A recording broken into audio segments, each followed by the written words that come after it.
Hi friends, welcome to our channel.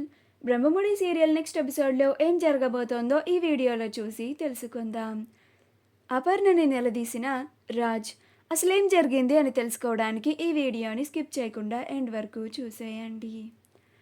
Raj అప్పుడే నిద్ర లేచి కిందకి వస్తూ ఉంటాడు.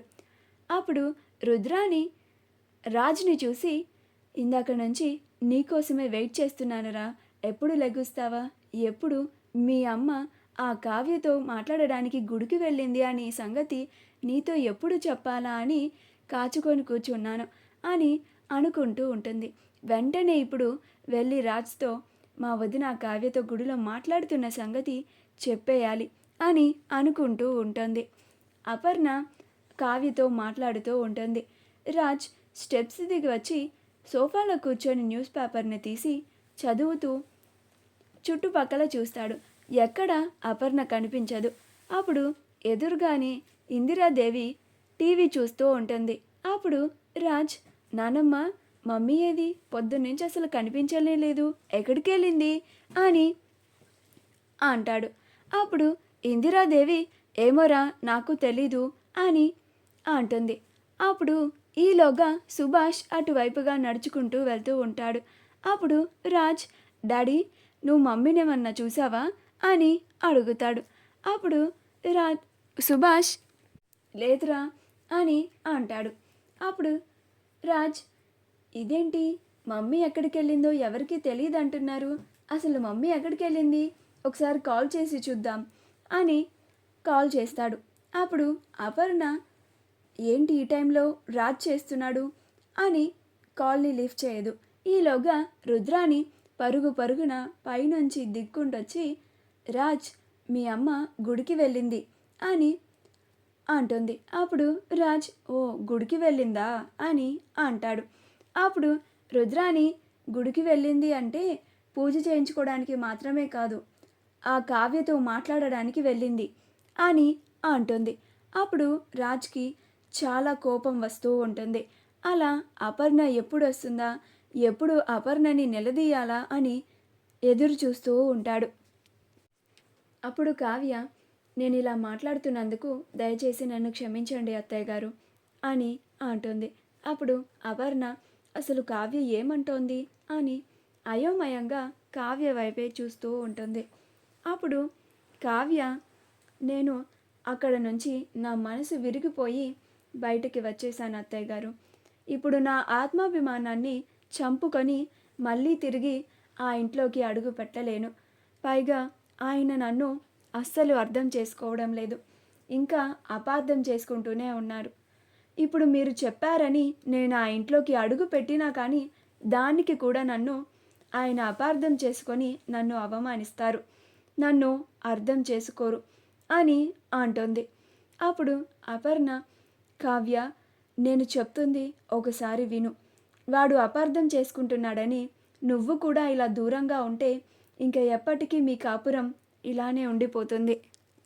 మీ ఇద్దరిలో ఎవరో ఒకళ్ళు తగ్గి మాట్లాడితేనే కదా మీ కాపురం అప్పుడు మళ్ళీ నార్మల్గా వచ్చేది అప్పుడు అంటోంది. ఆ తరువాత అపర్ణ, వాడు నీకోసం మీ పుట్టింటికి కూడా వచ్చాడు, వాడు అప్పుడు నీకోసం నీతో మాట్లాడడానికి అప్పుడు ముందడుగు వేసి వచ్చాడు కాబట్టి ఈసారి నువ్వు రా అని అంటున్నాను అని అంటుంది.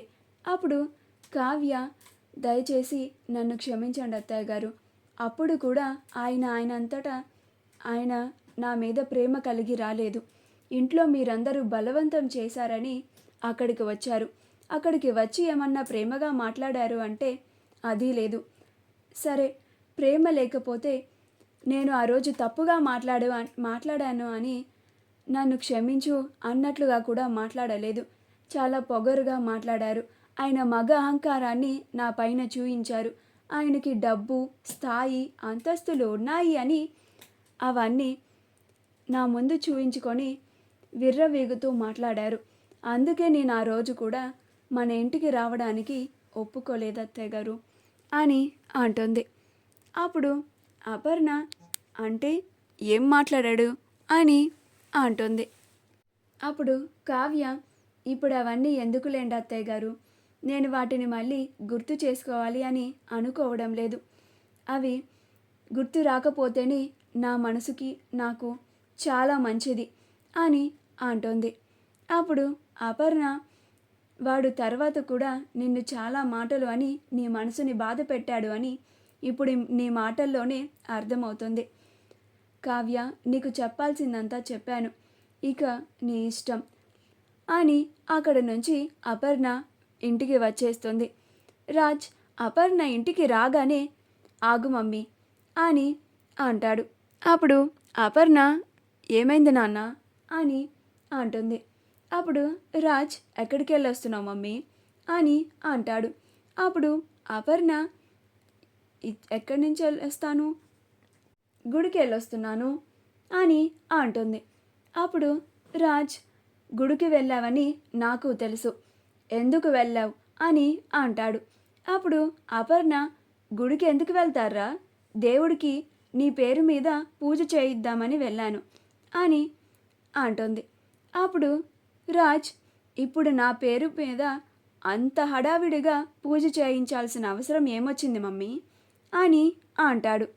అప్పుడు అపర్ణ, అంటే నీకు ఆ కావ్య పైన అపార్థం కలిగి ఇలా మీరిద్దరూ దూరంగా ఉంటున్నారు కదా అని మీరిద్దరి కాపురం చక్కబడాలి అని ఆ దేవుడికి పూజ చేయించి మొక్కుకొని వస్తున్నాను అని అంటుంది.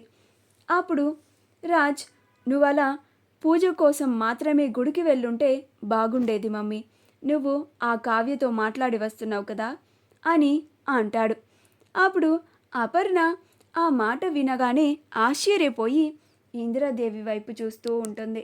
అప్పుడు ఇందిరాదేవి, వాడికి నేను చెప్పలేదు, ఆ రుద్రాన్ని చెప్పింది అన్నట్లుగా సైగలు చేస్తుంది.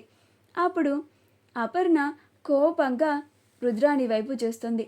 అప్పుడు రుద్రాణి తనకేం తెలియనట్టు మొహం పక్కకి తిప్పుకుంటుంది.